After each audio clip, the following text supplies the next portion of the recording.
제사상이 뒤집어졌습니다. 한 남자가 제사상을 발로 차버렸습니다.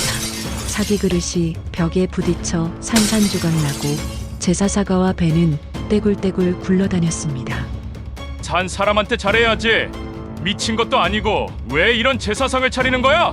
깨진 그릇에 발바닥이 찔려 피가 철철 흐르는 박준호의 절규가 거실을 찢었습니다. 이 불효자 새끼가 너 방금 뭐라 그랬어? 그만해! 제발 그만하라고! 이 광경을 보고 있는 김영선은 움직이지 못한 채 넋을 잃고 서 있었습니다. 이 가족에게 대체 무슨 일이 있었던 걸까요? 잠시 후 당신의 가족 안에서도 일어날 수 있는 그날의 진실이 공개됩니다. 이야기 시작 전 1초 만에 할 수 있는 구독과 좋아요, 무료 버튼 눌러주시면 영상 제작에 정말 큰 힘이 됩니다. 그럼 이야기를 시작하겠습니다. 사실 이 모든 건 단 하루 전, 아니, 어쩌면 20해 전 그날부터 이미 시작되고 있었는지도 모릅니다. 제사 전날, 아직 해가 뜨지 않은 칠흑 같은 새벽 5시, 김영선의 손가락이 칼날에 스쳐 피가 터져 나왔습니다. 새빨간 핏방울이 하얀 무 위로 뚝뚝 처절하게 떨어졌죠. 영선은 입술을 꽉 깨물었습니다. 울음이 목구멍까지 차올랐지만 삼켰습니다. 낡은 형광등 아래 그녀의 얼굴은 창백했습니다. 눈 밑엔 검은 그늘이 깊게 드리워 있었어요.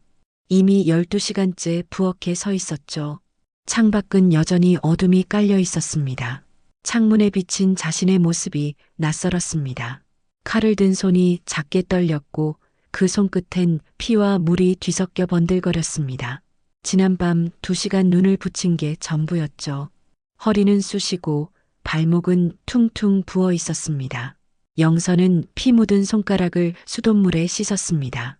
차가운 물줄기가 상처 위로 닿자 온몸이 움찔했어요.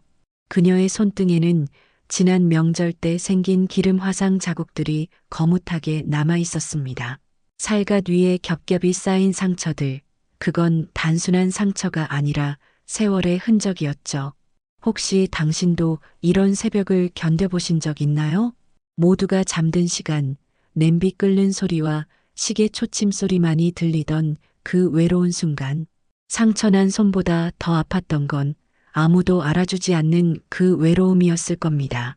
지금 이 순간에도 가족을 위해 새벽을 여는 모든 분들께 이 이야기를 바칩니다. 그때 전화벨 소리가 새벽의 고요를 날카롭게 갈랐습니다. 영선의 심장이 쿵 하고 내려앉았어요. 시어머니였습니다. 고사리 전 10접시, 육개장 진하게 끓여라. 명령조의 목소리가 전화선 너머로 찔러 들어왔습니다. 영선은 고개를 끄덕이며 전화를 끊었습니다. 전화기를 내려놓자마자 뚝뚝 눈물이 도마 위로 떨어졌습니다. 그녀는 급히 손등으로 눈물을 훔쳤어요. 눈물마저 허락되지 않는 새벽이었죠. 영선은 칼을 다시 들었습니다. 손가락 상처에서 아직 피가 배어나왔지만 그녀는 멈출 수 없었어요. 시계는 5시 10분. 아직도 할 일이 산더미였습니다. 부엌 라디오에서 낡은 음악과 뉴스가 동시에 흘러나왔습니다. 외환위기 극복을 위한 금 모으기 운동이 계속되는 가운데 영선은 볼륨을 높였습니다. 사람 목소리라도 들려야 외로움이 덜하니까요. 창밖으로 비가 내리기 시작했습니다. 후두둑 후두둑 빗방울이 창문을 두드렸어요. 영선의 가슴에도 빗방울처럼 무언가가 떨어지고 있었습니다. 희미한 체념 그리고 분노. 어젯밤 남편과의 대화가 떠올랐습니다. 큰형수는 또 허리가 아프다며 제사 준비를 돕지 않겠다고 했죠. 5번째였습니다. 영선의 입가에 쓴웃음이 번졌습니다. 그 웃음에는 체념과 피로가 뒤섞여 있었죠. 그녀의 허리는 어땠을까요? 12시간 동안 끓는 국물 앞에 서서 손이 갈라져도 참아야 했던 그 허리. 6시 또다시 전화벨이 울렸습니다. 이번엔 더 날카로운 소리로 영선의 심장이 철렁 내려앉았어요. 이번엔 형수였습니다. 전복 좀 사와. 어머니 드릴 거야. 영선은 입술을 깨물었습니다. 어제 시장에서 장을 다 봐놨는데 전복은 없었습니다. 시장까지 왕복 1시간 거리. 이미 지쳐있는 그녀의 다리가 후들거렸죠. 영선은 외투를 집어들었습니다. 그때 안방에서 남편 준호가 부스스한 모습으로 나타났어요. 전복을 사러 간다는 아내의 말에 그의 눈빛이 번뜩였습니다. 내가 다녀올게. 준호의 목소리는 평소보다 낮고 단단했습니다. 그는 빠르게 옷을 갈아입고 집을 나갔어요. 문이 쾅 닫히는 소리에 영선은 움찔했습니다. 남편의 눈빛에서 20해 만에 처음 보는 무언가가 번뜩였어요. 그건 분노였을까요? 아니면 폭풍 전의 결심이었을까요? 창밖으로 비가 더 세차게 내리고 있었습니다. 라디오에서는 90년대 히트곡 이문세의 옛사랑이 흘러나왔습니다. 영선의 눈가에 다시 눈물이 고였습니다. 그녀의 인생은 언제부터 이렇게 되었을까요? 23, 시집 왔을 때부터? 아니면 첫 제사상 앞에서 무릎 꿇던 그날부터? 7시, 시어머니가 부엌으로 들어왔습니다. 화장을 곱게 하고 단정한 한복 차림. 얼굴엔 피곤의 그림자조차 없었습니다. 아직 아침도 안 됐니? 차가운 비난이 떨어졌습니다. 영선은 식은땀을 흘리며 고개를 숙였습니다. 시어머니는 한숨을 내쉬었습니다. 그 한숨엔 역시 맏며느리 같지 않아라는 비난이 가득했어요. 영선의 손이 떨렸습니다. 그녀는 급히 밥상을 차렸어요. 쌀쌀한 아침, 그녀의 등 뒤로 차가운 기운이 스쳤습니다. 마치 누군가가 등 뒤에서 냉기 어린 눈으로 지켜보는 듯 했죠. 아침상을 차리고 설거지를 하고 다시 제사 음식 준비. 영선의 손은 쉴 새 없이 움직였습니다. 10시쯤 현관문 소리가 들렸어요. 그 소리에 영선의 심장이 쿵쾅거렸습니다. 큰형수 최미란이 백화점 쇼핑백을 들고 부엌으로 들어왔어요. 은색 하이힐에 짙은 립스틱, 냄새나는 향수가 공기를 가득 채웠습니다. 음식량이 너무 적네. 큰 집 같으면 이러진 않지. 그녀는 영선의 헬쑥한 얼굴을 비웃는 듯 바라보며 샘플 크기의 손크림을 건넸습니다. 이거 써요. 손이 완전 할머니 같네. 형수는 테이블에 앉아 휴대폰 게임을 켰습니다. 띠링띠링 화면 불빛이 그녀 얼굴을 비췄죠. 도와드릴 거 없어요? 라고 말은 했지만 영선은 이미 알고 있었습니다. 그 말 뒤엔 언제나 내일 아니니까가 숨겨져 있었죠. 지난 20년 동안 단 한 번도 도와준 적이 없었습니다. 11시가 넘어 남편 준호가 전복을 사들고 돌아왔습니다.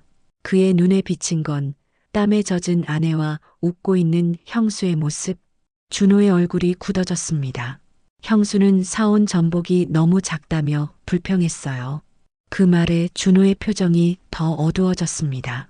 그는 영선에게 다가와 그녀의 손을 살폈습니다. 손가락은 붉게 부어 있었고 아직도 피가 배어나오고 있었습니다. 준호의 목소리가 떨렸습니다. 이게 뭐야, 당신 손이 왜 이래? 영선은 급히 손을 뒤로 숨겼습니다. 그러나 준호의 눈빛은 이미 변해 있었습니다. 그 눈빛 속엔 참아왔던 분노와 슬픔이 동시에 일렁였어요. 오후가 되자 시댁 식구들이 하나둘 모여들기 시작했습니다. 삼촌, 숙모, 조카들까지. 거실은 금세 사람들로 가득 찼습니다. 야, 영선이 음식 잘했네. 작은 집 며느리는 손이 야무져. 칭찬 같은 말들이 오갔지만 영선의 귀에는 그저 작은 집 며느리라는 말만 쾅쾅 울렸습니다. 20해가 지나도 그녀는 여전히 이름이 아닌 작은 집 며느리였습니다. 저녁이 다가오고 제사 준비가 한창일 때였습니다. 큰형 진수가 거실에 들어와 봉투 하나를 탁 내려놓았습니다. 300만 원. 제사 비용이었습니다. 시어머니는 환하게 웃으며 우리 큰아들 역시 든든하다라고 말했습니다. 그 모습을 보던 작은 삼촌이 준호에게 물었습니다. 너는 얼마 냈냐? 순간 거실이 조용해졌습니다. 모든 시선이 준호에게 향했어요. 준호는 음식을 준비하고 청소를 했다고 말하려 했지만 진수가 피식 웃으며 말을 잘랐습니다. 작은 집은 가까우니까 몸으로 때우는 거지 뭐. 그 말에 웃음이 터졌습니다. 하지만 준호의 얼굴은 돌처럼 굳어졌습니다. 그의 주먹이 천천히 쥐어졌고 턱 근육이 경련하듯 움직였습니다. 영선은 남편의 눈빛에서 폭풍 전의 고요함을 느꼈습니다. 무언가 크게 일어날 것 같은 예감이 그녀의 등골을 타고 올라왔습니다. 제사가 시작되기 전 영선은 부엌에서 마지막으로 육개장간을 보고 있었습니다. 큰형수가 한 술을 떠 맛을 본 후 인상을 찌푸렸어요. 시어머니도 한 술을 떠 맛을 보더니 큰 며느리 같으면 이렇게 안 했을 텐데. 그 순간 준호가 부엌으로 들어왔습니다. 그의 얼굴은 붉게 달아올라 있었고 눈동자는 흔들림이 없었습니다. 부엌의 공기가 얼어붙었습니다. 영선은 남편의 눈에서 번뜩이는 결심을 보았습니다. 그리고 그녀는 직감했습니다. 오늘 밤 이 집에 폭풍이 온다. 무임승차라고. 준호의 목소리가 제사 준비로 분주한 거실에 칼날처럼 갈라졌습니다. 그 한마디에 숟가락 소리, 말소리, 웃음소리까지 뚝 멎었죠. 똑똑똑 시계 초침 소리만이 공기를 갈랐습니다. 큰형 진수의 입가가 비틀리며 올라갔습니다. 그는 준호를 위아래로 훑으며 비웃었어요. 작은 집은 늘 편하지. 뭐 일은 내 아내가 하고 명절 비용은 우리가 내니까. 그 말에 몇몇 친척이 천박한 웃음을 터뜨렸습니다. 그 웃음소리가 준호의 귓속을 때렸습니다. 얼굴이 붉게 달아오르는 대신 오히려 창백하게 식어갔습니다. 손끝이 미세하게 떨렸죠. 영선이 조용히 남편의 팔을 붙잡았습니다. 하지만 이미 늦었습니다.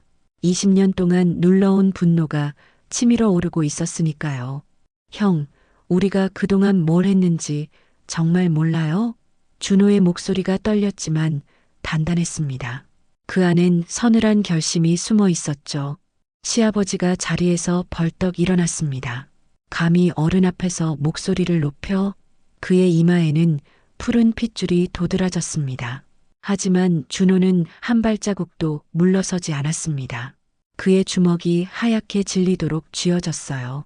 진수가 준호의 어깨를 거칠게 밀쳤습니다. 야, 내가 뭘 안다고. 용돈 한 번 제대로 줘본 적도 없는 놈이. 준호는 밀려나지 않았습니다. 오히려 번개처럼 진수의 손목을 강하게 낚아챘습니다. 악력에 진수의 얼굴이 순간 일그러졌어요. 손목 부러지기 싫으면 그 손 치워. 그의 한마디에 방안 공기가 얼어붙었습니다. 시아버지가 소리를 질렀습니다. 큰 집이 얼마나 집안을 위해 헌신했는데. 그의 손가락이 준호의 가슴을 찔렀습니다. 찰나의 순간 준호의 눈빛이 변했습니다. 그건 더 이상 아들의 눈이 아니었습니다. 차가운 불꽃이 그 눈에서 번졌죠. 시어머니의 재촉으로 제사가 시작되었습니다. 모두 고개를 숙였지만 준호의 시선은 꺾이지 않았습니다. 그는 의기양양하게 절을 하는 형의 등을 뚫어져라 노려보았죠. 그의 손끝이 떨리고 이마에 식은땀이 맺혔습니다. 영선은 숨죽여 남편을 지켜봤습니다. 늘 조용하던 사람이 오늘은 폭풍 같았죠. 제사가 끝난 뒤 식탁에 앉은 가족들은 평소처럼 웃고 떠들었어요. 하지만 준호의 표정은 돌처럼 굳어 있었습니다. 그때 큰형수가 준호의 아들 그릇에 있던 가장 실한 갈비찜 하나를 젓가락으로 낚아채 자신의 아들 그릇에 놓아주었습니다. 어머, 이건 우리 아들 줘야지. 작은 집 애들은 아무거나 잘 먹잖아. 안 그래, 동서? 탁! 젓가락 소리가 식탁을 울렸습니다. 준호였습니다. 그 더러운 손으로 내 아들 밥에 손대지 마. 그의 목소리는 얼음장처럼 차가웠습니다. 시어머니의 눈이 커졌고 시아버지는 젓가락을 떨어뜨렸습니다. 다음 제사는 우리 집에서 모시겠습니다. 모두의 고개가 동시에 들렸습니다. 물론 형수님 같은 분은 초대할 생각 없으니까 걱정 마시고요. 순간 식당 안이 숨막히게 조용해졌습니다. 공기마저 무겁게 내려앉았죠. 영선은 믿기지 않는 눈으로 남편을 바라봤습니다. 20해 동안 단 한 번도 시댁에 반기를 든 적 없던 사람이었으니까요. 시아버지가 젓가락을 내리쳤습니다. 뭐라고? 내가 제사를 모셔? 내가 뭔데? 준호의 시선이 흔들림 없이 아버지를 꿰뚫었습니다. 아버지, 제가 그동안 아들 노릇을 못한 게 아닙니다. 아들 대접을 못 받았을 뿐이지. 오늘부로 그 지긋지긋한 둘째 아들 노릇은 끝입니다. 탁자 위에 잔이 흔들렸습니다. 시어머니는 손으로 입을 막고 울먹였고 큰형 진수가 벌떡 일어나 소리쳤습니다. 이 자식이 봐주니까 기어오르네. 준호가 천천히 일어섰습니다. 그의 키는 형보다 작았지만 그 순간만큼은 더 커 보였습니다. 계산? 좋지. 형수님 명품 백값부터 시작해볼까? 아니면 형 골프 회원권부터? 내가 모를 줄 알았어? 그 말에 진수의 얼굴이 하얗게 질렸습니다. 영선이 급히 남편의 팔을 잡았습니다. 여보, 그만해요. 하지만 준호는 조용히 손을 떼어냈습니다. 그의 눈엔 이젠 참지 않겠다는 결심이 번뜩였죠. 여보, 이제는 구경만 해. 아이들이 울기 시작했습니다. 시아버지가 고함을 질렀고 시어머니는 내 남편 좀 말려라. 라는 눈빛을 보냈지만 영선은 움직이지 않았습니다. 그녀는 처음으로 남편 곁에 서 있었습니다. 진수가 다시 다가왔습니다. 너 정말 미쳤구나. 준호의 눈이 차갑게 빛났습니다. 형님, 손대지 마세요. 이제 우린 끝까지 갑니다. 그의 목소리는 낮았지만 그 안엔 폭풍보다 강한 힘이 있었습니다. 내일 이 집안의 모든 빚을 정산할 겁니다. 당신들이 지난 20년간 내 아내에게 진 빚말이야. 그 말을 남기고 준호는 영선의 손을 잡았습니다. 뒤에서 시어머니의 비명, 시아버지의 고함이 들렸습니다. 하지만 두 사람은 돌아보지 않았어요. 집으로 돌아오는 길, 빗소리가 차창을 두드렸고 라디오에서는 조용필의 단발머리가 흘러나왔습니다. 여보, 괜찮아요? 영선의 목소리가 떨렸습니다. 준호는 고개를 끄덕이며 말했습니다. 이제 괜찮아. 이제부터 안 괜찮은 건 그들이 될 테니까. 그들이 가장 두려워하는 걸 보여줘야지. 진실이라는 거. 현관문 앞 준호의 뒷모습이 유난히 단단해 보였습니다. 그의 걸음은 느렸지만 무겁고 단호했죠. 그날 밤 그는 컴퓨터 앞에 앉았습니다. 모니터 불빛이 그의 얼굴을 비추고 있었죠. 뭘 찾고 있어요? 영선이 묻자 준호는 모니터에서 눈을 떼지 않은 채 차가운 미소와 함께 대답했습니다. 무기를 만드는 중이야. 누구도 반박 못할 아주 날카로운 무기. 화면엔 시어머니 댁 제사 비용 정산서라는 엑셀 파일이 떠 있었습니다. 영선은 그 눈빛을 보고 알았습니다. 이건 단순한 반항이 아니라 모든 것을 파괴할 차갑고도 강력한 복수의 시작이라는 걸. 다음 날 아침 영선은 불안한 예감에 일찍 깨어났습니다. 남편이 보이지 않자 거실로 향했어요. 준호는 컴퓨터 앞에 앉아 있었습니다. 모니터 화면에는 시어머니 댁 제사 비용 정산서라는 제목의 엑셀 파일이 열려 있었어요. 영선이 놀라 이게 무엇인지 물었습니다. 준호는 고개를 들었고 그의 눈빛이 평소와 달랐어요. 마치 다른 사람이 된 것 같았습니다. 그는 20년 동안의 진실이라고 답했어요. 화면에는 영선이 시댁에서 투자한 시간과 노동력을 금액으로 환산한 표가 있었습니다. 제사 준비, 청소, 병간호까지 모두 계산하니 총 금액이 수천만 원에 달했어요. 영선은 숨이 막혔습니다. 남편이 이런 것까지 계산하고 있었다니. 영선이 놀라 말을 잇지 못하자 준호는 자신이 원래 회계사라고 밝혔습니다. 낮에는 공장에서 일했지만 밤에는 가족들을 먹여 살리기 위해 몰래 야간 회계사 일을 병행해왔어. 영선은 충격에 입을 다물지 못했어요. 남편은 늘 일반 회사원으로만 알고 있었습니다. 준호는 결혼 초기 시댁에서 자신의 직업을 비웃었던 일을 상기시켰습니다. 그 후로 그는 그냥 회사원이 되었다고 했어요. 영선은 그제서야 그 순간들이 기억났습니다. 더 놀라운 사실은 준호가 사실은 대기업 재무팀장이었다는 것이었어요. 그가 화면을 넘기자 주식 포트폴리오 탭이 열렸습니다. 수십억 대 자산 목록에 영선의 눈이 커졌습니다. 준호는 오늘 시댁 식구들에게 자신의 진짜 모습을 보여주겠다고 했어요. 오후 시댁에 다시 모였습니다. 준호와 영선이 들어서자 시댁 식구들의 차가운 눈빛이 그들을 맞았어요. 큰형 진수는 어제의 행동에 대해 설명하라며 조롱했습니다. 준호는 아무 말 없이 가방에서 서류 봉투를 꺼내 테이블 위에 탁 올려놓았습니다. 갑작스러운 행동에 모두가 의아해했어요. 준호는 그것이 지난 20년 동안의 정산서라고 설명했습니다. 진수는 비웃으며 동생이 무엇을 정산한다는 건지 물었습니다. 준호는 차분하게 서류를 꺼냈어요. 첫 페이지는 그들 부부가 집안에 기여한 금액을 시간당 임금으로 계산한 것이었습니다. 진수는 서류의 숫자를 보고 얼굴색이 변했습니다. 그는 이게 말도 안 된다며 격분했어요. 준호는 다음 페이지를 시어머니에게 건넸습니다. 영선이 제사와 명절에 투자한 시간을 최저임금으로만 계산해도 2천만 원이 넘는다는 내용이었어요. 마지막으로 큰형네가 집안에 기여한 금액을 공개했습니다. 거실이 얼어붙었고 진수의 얼굴이 창백해졌어요. 시아버지가 서류를 가로채 살펴보았습니다. 시아버지가 이게 사실이냐고 묻자 준호는 자신이 회계사이며 숫자는 거짓말하지 않는다고 답했습니다. 회계사라는 말에 시어머니의 눈이 커졌어요. 준호는 노트북을 꺼내 TV에 연결했습니다. 화면에 박준호 자산 현황이 나타났어요. 수십억 대의 자산 목록에 영선조차 놀랐습니다. 그녀도 남편의 자산이 이 정도인 줄 몰랐어요. 다음 화면에는 주식회사 주님베스트 대표이사 박준호라고 적혀 있었습니다. 시어머니가 비명을 질렀고 진수는 준호가 주님베스트의 대표냐며 충격에 휩싸였습니다. 주님베스트는 뉴스에 자주 오르내리는 유망 투자회사로 시가총액 수백억 대의 회사였어요.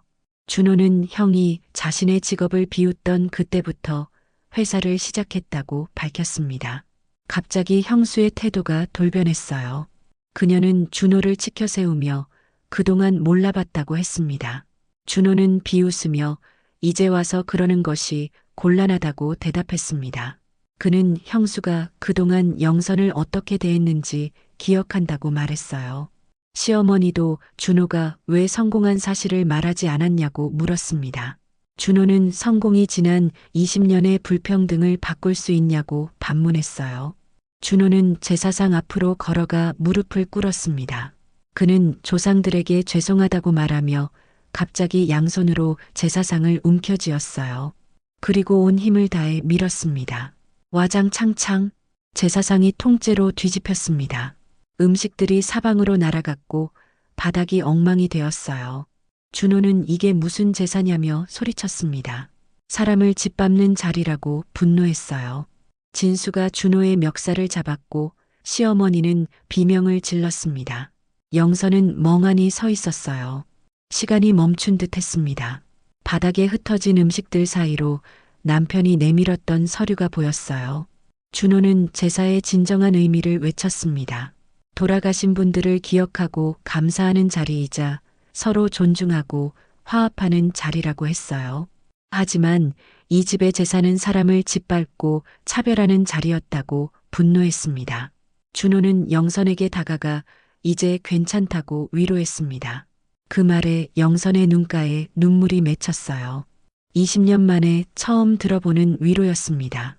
준호는 시어머니를 향해 영선이 얼마나 고생했는지 물었습니다. 몸이 아파도 손이 갈라져도 단 한 번도 불평하지 않았다고 강조했어요. 그들은 현관으로 향했습니다. 준호는 다음 제사는 자신의 집에서 모시겠다고 선언했어요. 그때는 사람을 존중하는 진짜 제사가 무엇인지 보여주겠다고 했습니다. 차에 오른 영선은 남편이 회계사였고 큰 회사의 대표였다는 사실이 믿기지 않았습니다. 준호는 부드럽게 웃으며 말하고 싶었지만 시댁에서 무시당하기 싫었다고 고백했어요.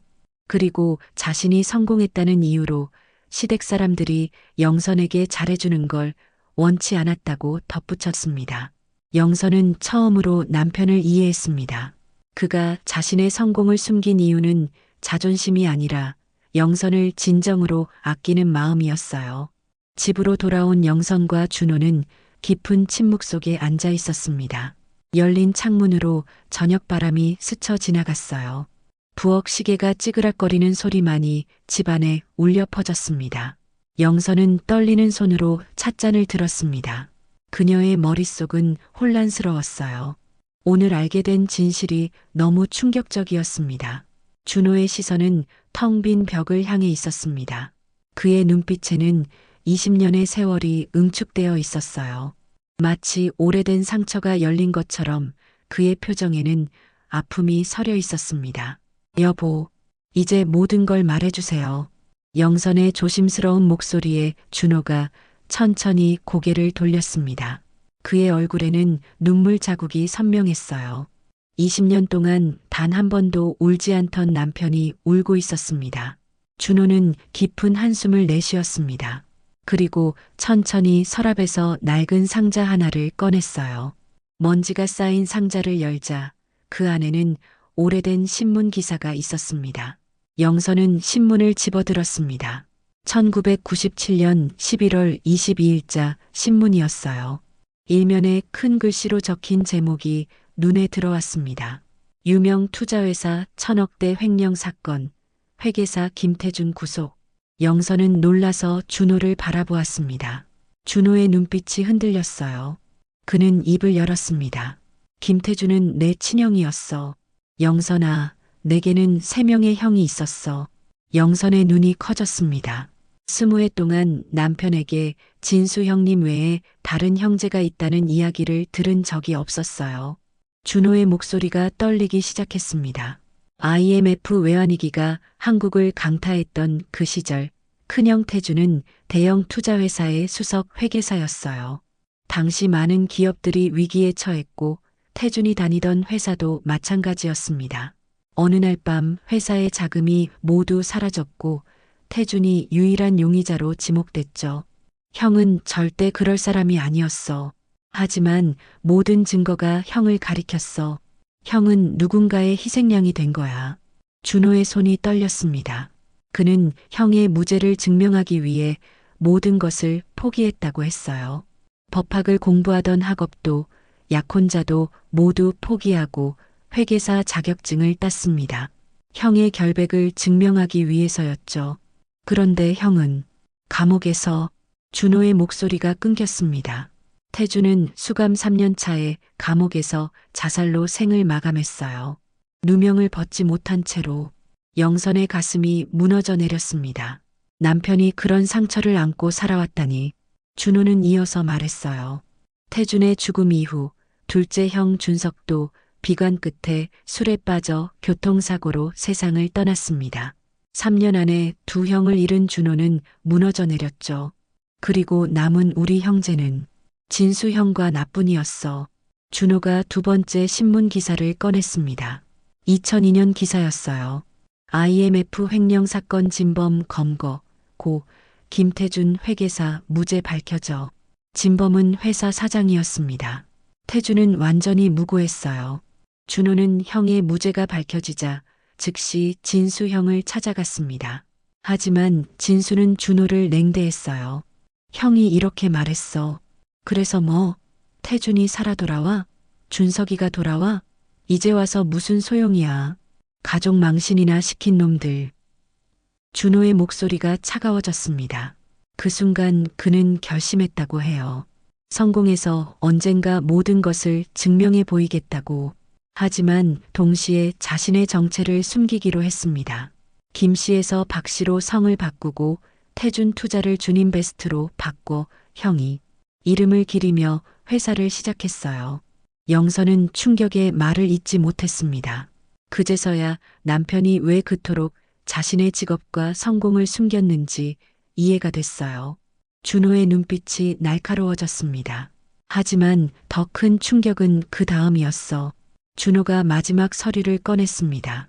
영선은 그 서류를 받아들었어요. 그것은 진수의 회사 계좌 내역서였습니다. 진수 형은 태준 형을 배신한 공범이었어. 영선의 숨이 멎는 것 같았습니다. 서류에는 당시 회사 사장이 진수에게 거액을 송금한 기록이 있었어요. 태준이 누명을 쓰기 일주일 전이었습니다. 그는 형이 누명을 쓰게 될 걸 알고 있었어. 그런데도 침묵했어. 준호의 음성이 떨렸습니다. 그는 이 사실을 5년 전에 알게 됐다고 했어요. 하지만 어머니와 아버지를 생각해 침묵했습니다. 부모님이 두 아들을 잃은 슬픔도 모자라 큰아들의 배신까지 알게 된다면 견디지 못할 것 같았기 때문이었어요. 그래서 난 침묵했어. 하지만 그들이 너를 그렇게 대하는 것까지 참을 수는 없었어. 영선의 눈에서 뜨거운 눈물이 흘러내렸습니다. 준호가 그녀의 손을 잡았어요. 미안해. 진작 말했어야 했는데. 영선은 고개를 저었습니다. 그녀는 남편의 손을 꼭 쥐었어요. 이제 모든 게 이해됐습니다.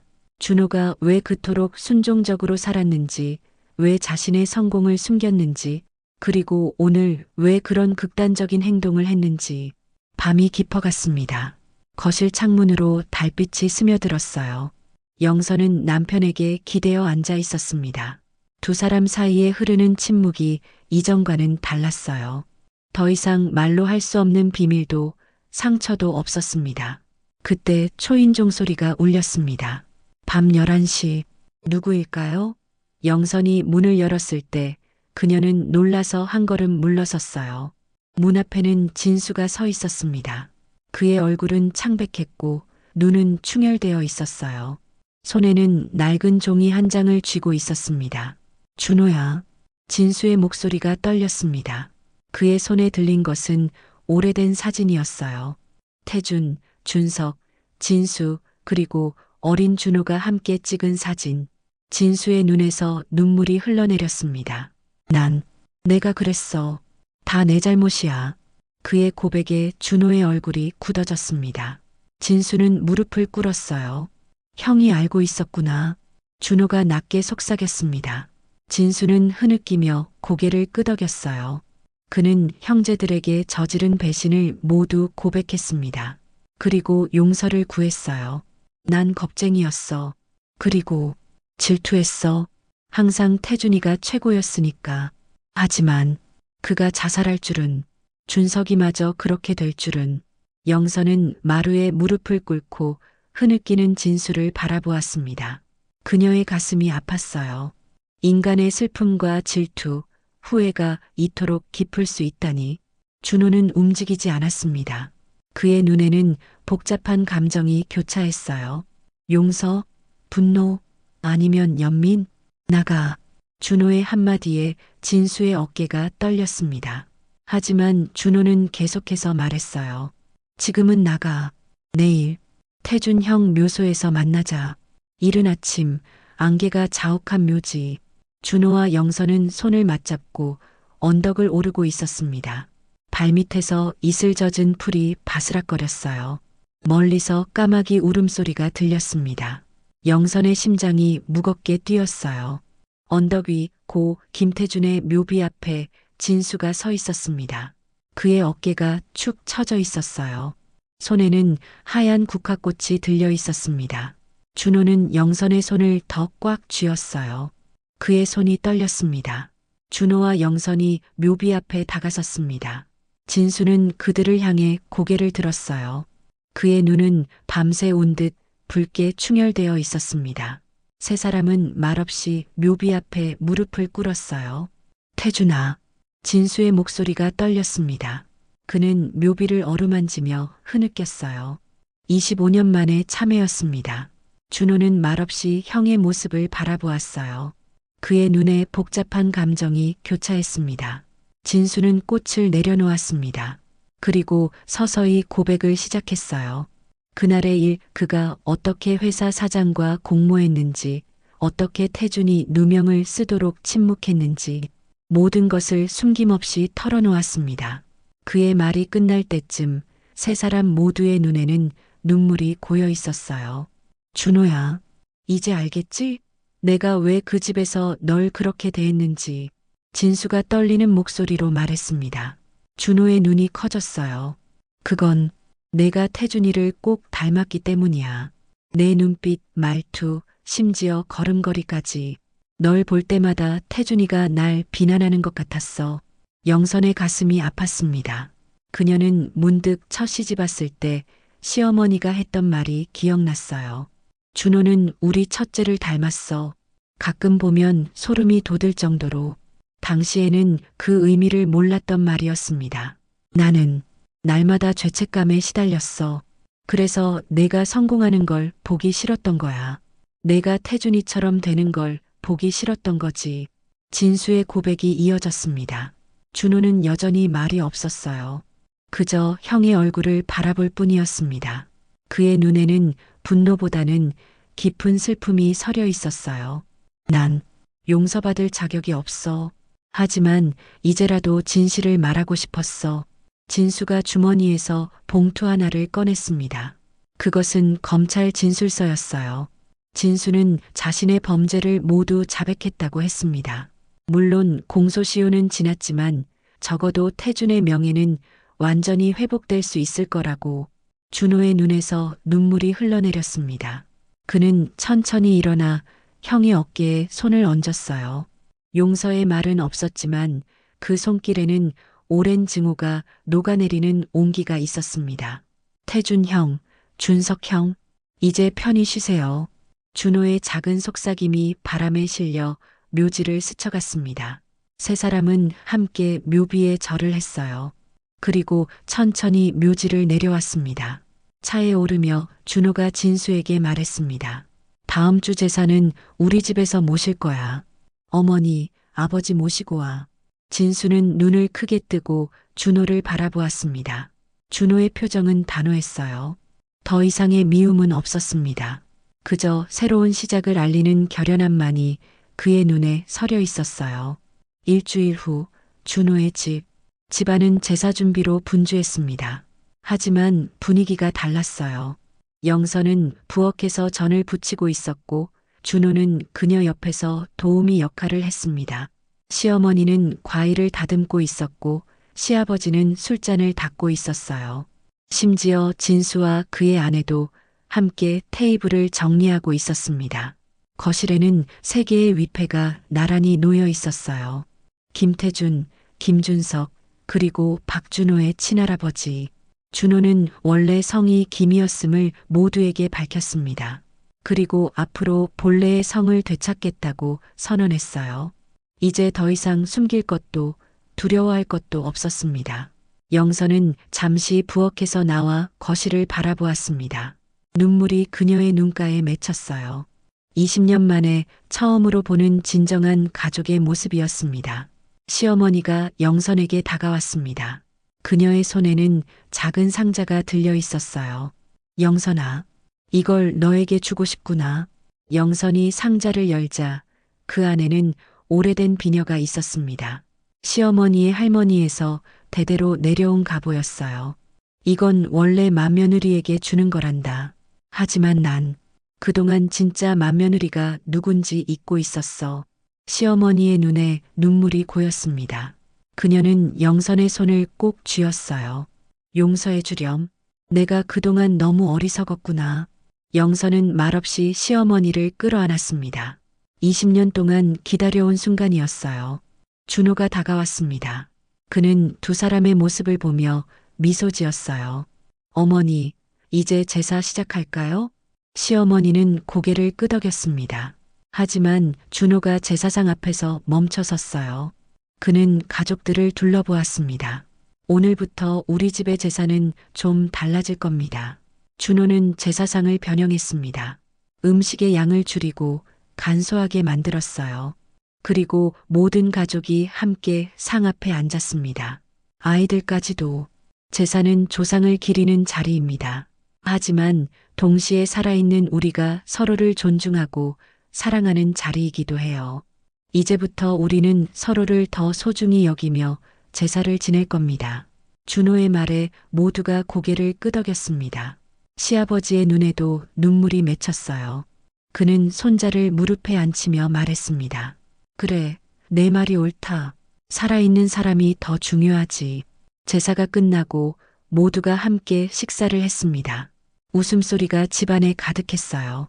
영선은 행복한 눈으로 가족들을 바라보았습니다. 이제야 비로소 진정한 가족이 된 것 같았어요. 밤이 깊어가고 손님들이 모두 돌아간 후 준호와 영선은 베란다에 나와 별을 바라보고 있었습니다. 준호가 영선의 손을 잡았어요. 고마워. 20년 동안 내 곁에 있어줘서. 영선은 미소 지었습니다. 그녀는 남편에게 기대어 속삭였어요. 이제 정말 행복해질 수 있을까요? 준호는 그녀의 이마에 키스했습니다. 우리는 이미 행복해. 진실 속에서 사는 것만으로도. 별이 빛나는 하늘 아래 두 사람은 새로운 시작을 약속했습니다. 더 이상 숨기는 것도 참는 것도 없는 진정한 삶을, 그리고 무엇보다 서로를 있는 그대로 사랑하는 삶을. 이 이야기를 들으니 부모님과 지난 시절이 떠오르지 않으셨나요? 가족의 의미는 피보다 진심에 있는 것인지도 모릅니다. 지금 부모님 생각하며 댓글로 사랑합니다를 적어주세요. 시청해주셔서 감사합니다.